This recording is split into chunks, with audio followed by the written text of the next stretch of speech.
Thanks for joining us on this special segment of 60 Minutes Nigeria. We're having a special segment with the spokesperson of Asue Ighodalo campaign organization. Asue Ighodalo is the PDP governorship candidate for Edo State in the Edo 2024 governorship election.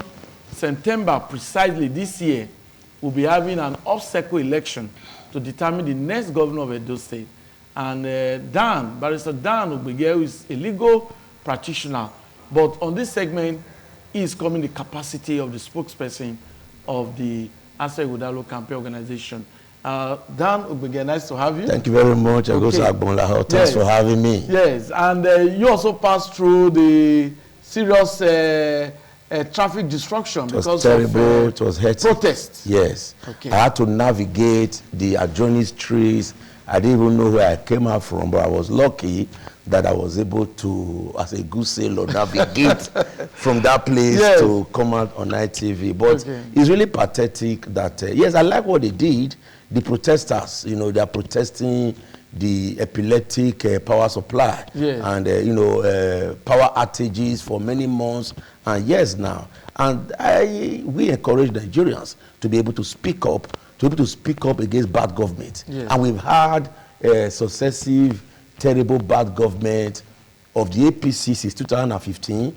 And, you know, before then, I recall that between 2012 and 2015, power was very stable in Benin City, at least, where I've been living. But from 2015, it became extremely terrible. And that is how it has been till now. Okay. Nothing they said, nothing they have done has been able to even ameliorate the plight of poor people. And what they now did was to segment power supply into category A, category B, category C. So if you don't have money, you're not going to get electricity. But if you have money, you're able to pay, then you will go for a special power supply. That's the kind of country that the APC has bequeathed on us. Okay, we are happy that the labor unions are already demanding for a reversal of the electricity tariff. But we also don't have the APC representative to speak on their behalf here. Yes. But I know that you have been a member of the APC. Yes. So you want to tell us why you decided to leave the APC now?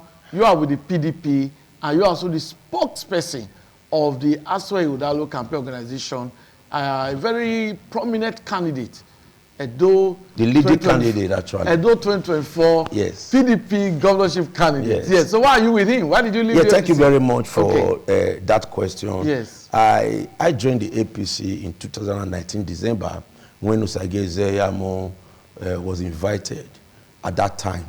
And because I believed in the politics of Asue Ighodalo, and I believed that I was going to do well as governor, so I joined him at the time. And of course, the Edo people felt otherwise. They chose another path. They chose Godwin Obaseki, voted massively for him in 2020. And we were still there.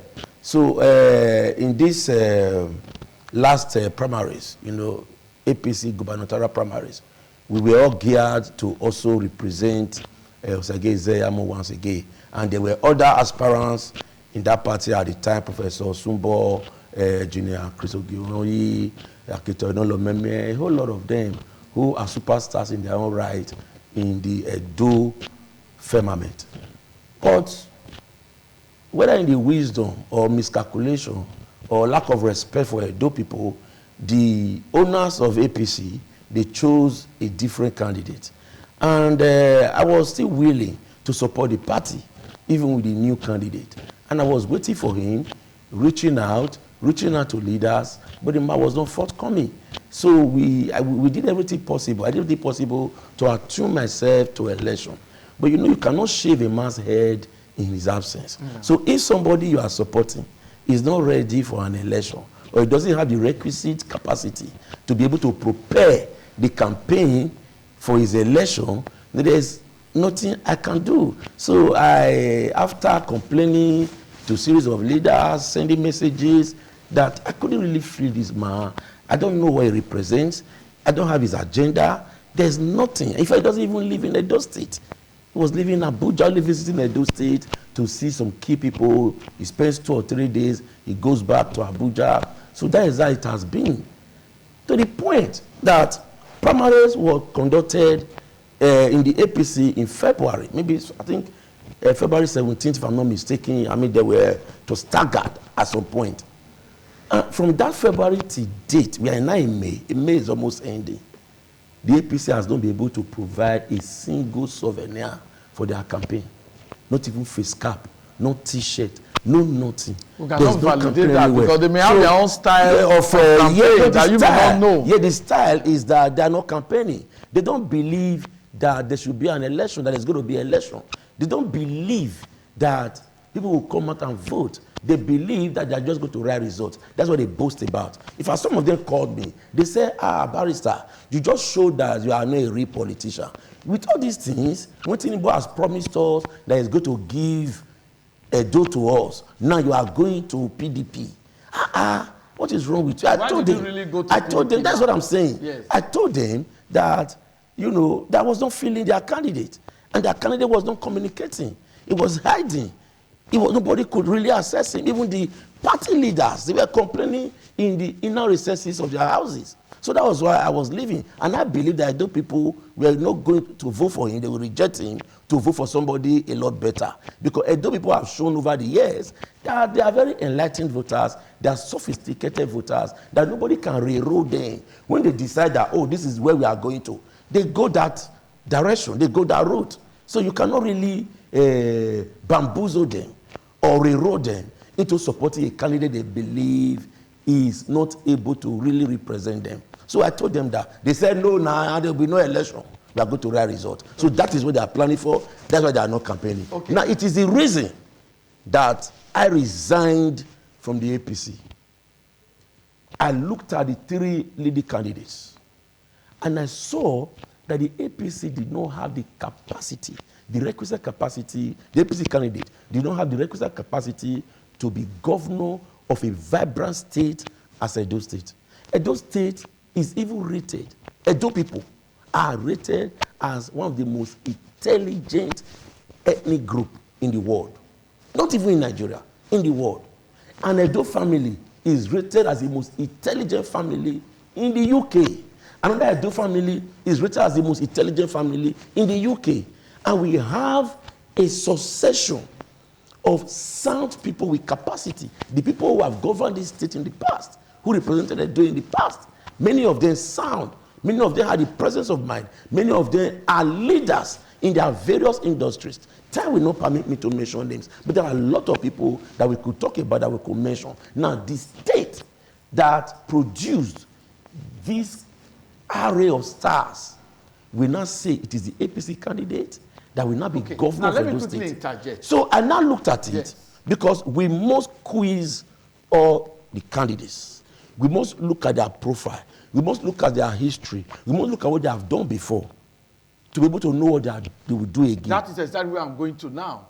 Now, we've seen a Governor Obaseki, yes, who has ruled Edo State for almost 8 years going to 8 now. years. And when he came as a technocrat. Yes. And so many persons did not believe in a technocrat. That how can a technocrat be a governor? Yes. They believed in the regular politician. But Governor Obaseki has ruled now. Yes. He has those who are applauding daily. Yes. He has those who now gave him a name, the wake and see governor. Yes. Because they wake up in the morning, and they see a new project by the governor, and they gave him a name, wake and see governor. Yes. So now, Asue Ighodalo yes, is another technocrat. Yes. You want to tell us why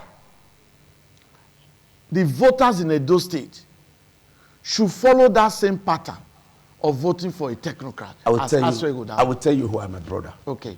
Edo people have shown in the last few years that they do not want the regular politicians to lead them as governors. First of all, in 2007, they voted massively for Adams Oshomole, Comrade Adams Oshomole, who was not a regular politician. He was a labor leader. He was not a regular politician. Though he was not announced, the powers that be then, the president at that time, ensured that he was not announced as governor. But the tribunal, the Court of Appeal, reinstated him as governor. They voted for him again in 2012. They gave him 18/18 in the 18 local governments. They gave him 77/77 in all the wards in Edo South. He won all of them. So that means they showed that they didn't need the regular politician. Then Godwin Obaseki in 2016, he came as a technocrat. Edo people voted for him. He won that election. In 2020 again, they reinstated him as governor and voted for him. You can see the trajectory, the direction of the minds of Edo people. They want somebody who can work. They don't want the regular politician who will just be sharing money, doling out money, giving out money to politicians without they working for Edo people for it. I'm not against patronizing political party members. But when you have to now share money to them, when they are not giving value for that money, that is what I'm against. The Asue Ighodalo, he built from the scratch a law firm that is now regarded as the top 3 law firms in Nigeria, Banwo and Ighodalo. In 1991, he built from the scratch with his friend. And today, that law firm is a top law firm, not only in Nigeria, but in Africa, and even in the world. It is referenced. You just type it in Google, you will see it. For an Edo man to build that and to be rated as the top commercial lawyer in Nigeria, then that is a feat that Edo people should be proud of. Then he has also become chairman of Nigerian breweries. He was chairman of Dangote Flour, became chairman of Sterling Bank, and many other organizations, even non-governmental organizations, charity organizations, because of his pedigree, because of his impeccable character, and because of his personality. And because, of course, he is somebody that knows what to do, that knows the way. And people invite him to say, show us the way. And today, he has come to the state of his father. He has come to the people of his father. He has come to his brethren in Edo and say, I have conquered Lagos. I have conquered Nigeria. I have conquered Africa in the legal service profession. I have done so much in my personal life as a lawyer, as an economist, as a business person, and as an advisor, as a policy formulator. Now, I want to come to my people, to offer my services to them as governor of Edo State. Many people were saying, this man has achieved so much. Why does he want to be governor? He wants to be governor to serve. Unlike people who have never worked anywhere in their life. They just want to be governor for the sake of being governor, either for the pride of it or to amass wealth. That is not the reason why Asue Ighodalo has come. He has an agenda. Why has Asue Ighodalo really determined to be the next governor? That is what I'm saying. To be able to help Edo people, he has been an advisor of government. He advised the government of Comrade How does he intend to help the Edo people? That is what I'm saying. Yes. That he has an agenda. Okay. First of all, a major plank of his agenda is SMEs. Okay. To support small and middle scale businesses. Okay. To be able to give them grants. Okay. To be able to support them in their businesses. To support innovators. To support startup businesses. Now, when you support small businesses, you have taken care of over half of the problem of the state. And he has said that he's going to help to build Edo, to make it the foremost subnational entity in Nigeria, so that Edo State will be the envy of other states. And you know, we operate a federation, we operate federalism. Yeah. And we can actually make Edo State a model state for other states. So he has said he will focus on empowering SMEs. He will focus on even electricity. You know, Godwin Obaseki started the Osimo Power. Yeah. And of course, they will not be able to take it to the generality of Edo people. But Osimo Power provide 24 hours electricity to government entities within Benin City and even in most urban parts of Edo State, like Ekpoma and the rest of them. The other time I was at the local government council in EDO, and I saw that I had free internet. I wasn't going to pay for it. It was free. So all the councils in Edo State, all the 18 councils, have free internet supplies, courtesy of Obasanjo's government. And these are models of how to know a government that is forward-looking.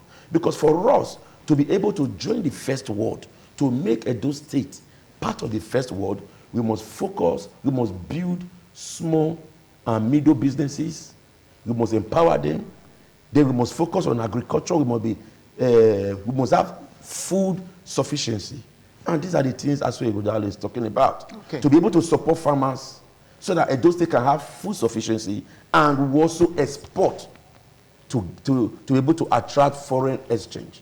Okay. And also invite investors from outside to be able to invest in Edo State in our human capacity. After developing our human capacity, he has said that he's going to continue the good work of previous government, and one of the good work of Obasanjo's government is the rebuilding of the Benin Technical College. He said they will empower Benin Technical College to produce young Edo people who will be gifted in the areas of innovation. Okay, you're talking about skilled manpower now. Skilled manpower. Yeah. Because there's a lacuna, there's a major gap in the provision of those services that we now have to rely on people from the north, we now have to rely on Togolese, people from Benin Republic, while our young people are almost solely focused on Yahoo. He has said that his life, he will present it as a personal example to young Edo people, so that they will know that by hard work, they can actually become great. And it is not only through criminality, no. By hard work, by building their capacity, they can actually become great. Okay, now I need to ask you this, because you are the spokesperson of Asue Ighodalo campaign organization. Yes. You know what is going on within his thinking. Yes. Now, there's actually a question agitating the minds of residents of Edo State, especially for those who are lucky to be above 50, thereabout. Now, Edo Pharmaceuticals, moribund. Yes. Edo Breweries, moribund. Edo Transport Company. Yes. Edo Line. Edo Line, the one at James Sward, moribund.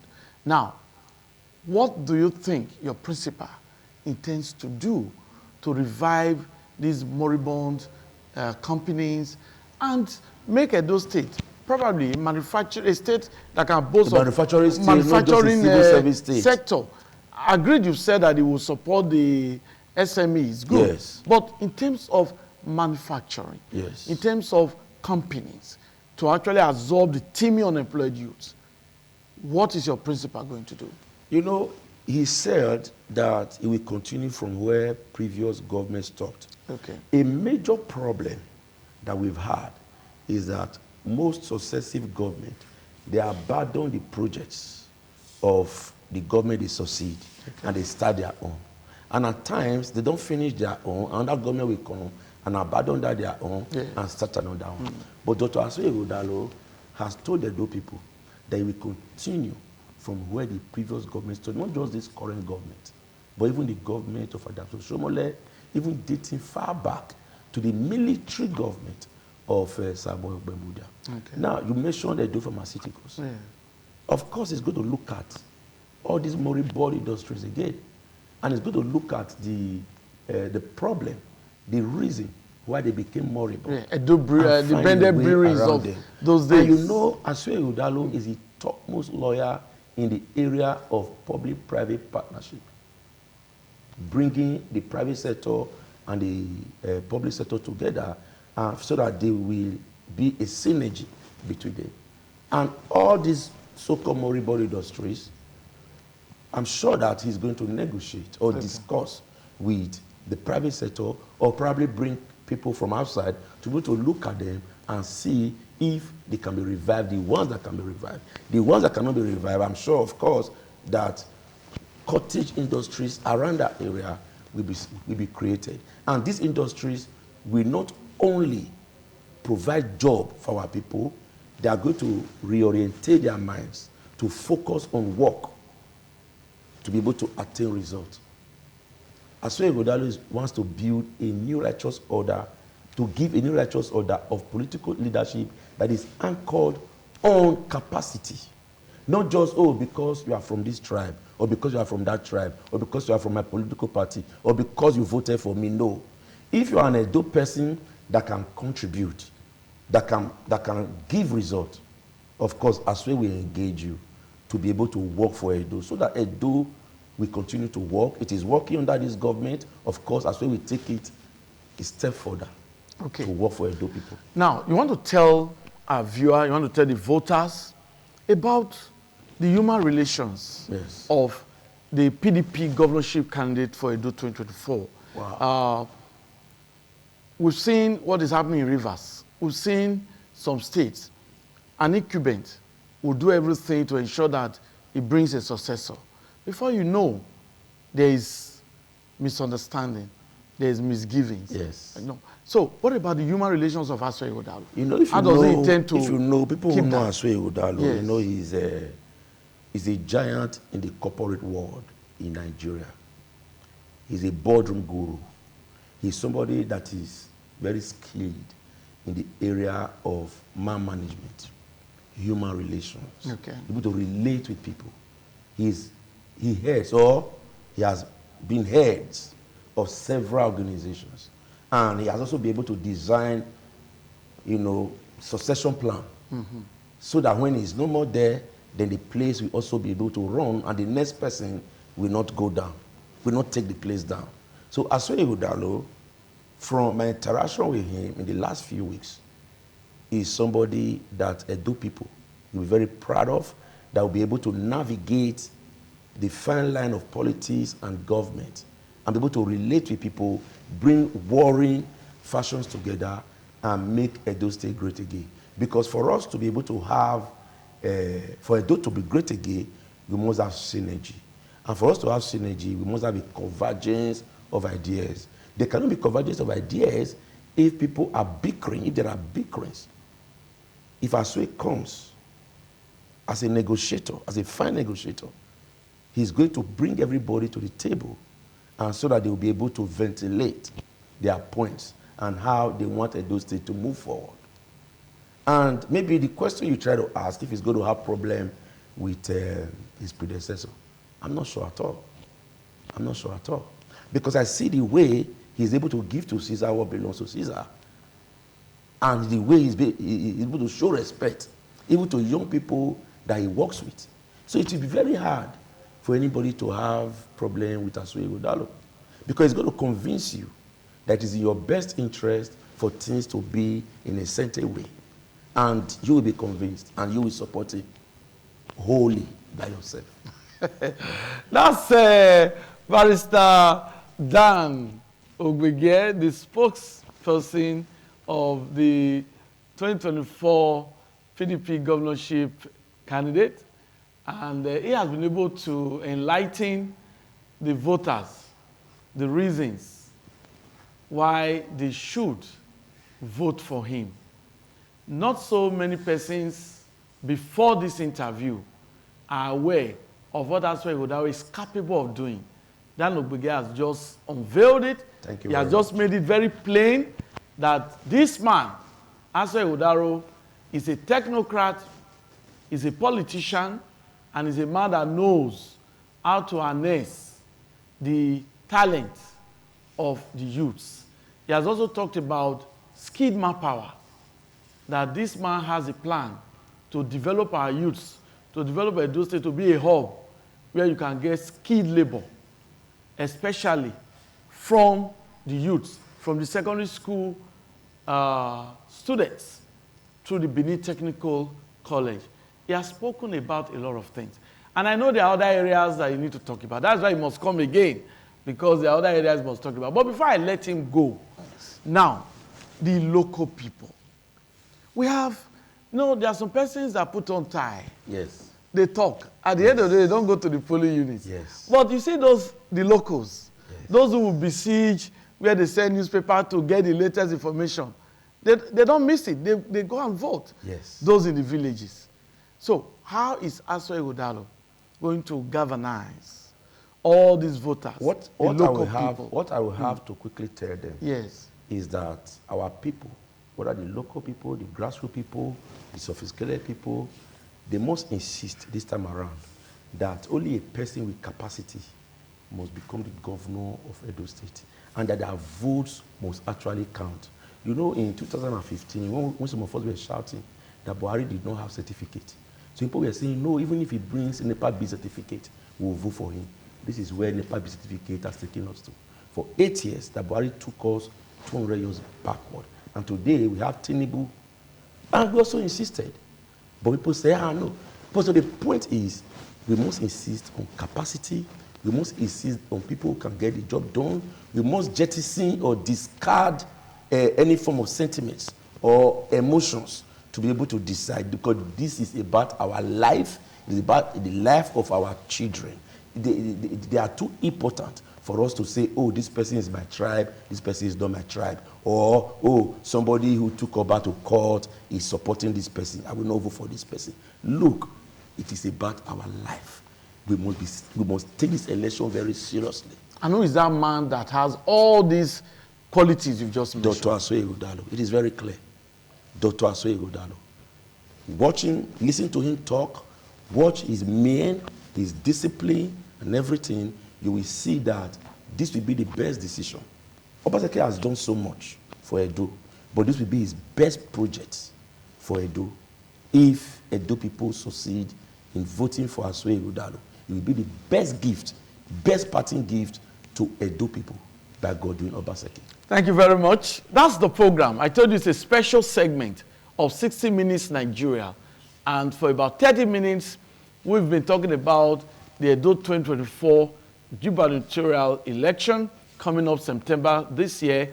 Is one of the obstacle elections, and the spokesperson of Asue Ighodalo, the PDP governorship candidate for the 2024 governorship election, Barrister Dan Osa Ogbege, has been with us. You can also come tell us what you want to tell us about your candidate. You are very free. That's the program. Ogbege, thanks for being a part. Thank you very much, Agosa.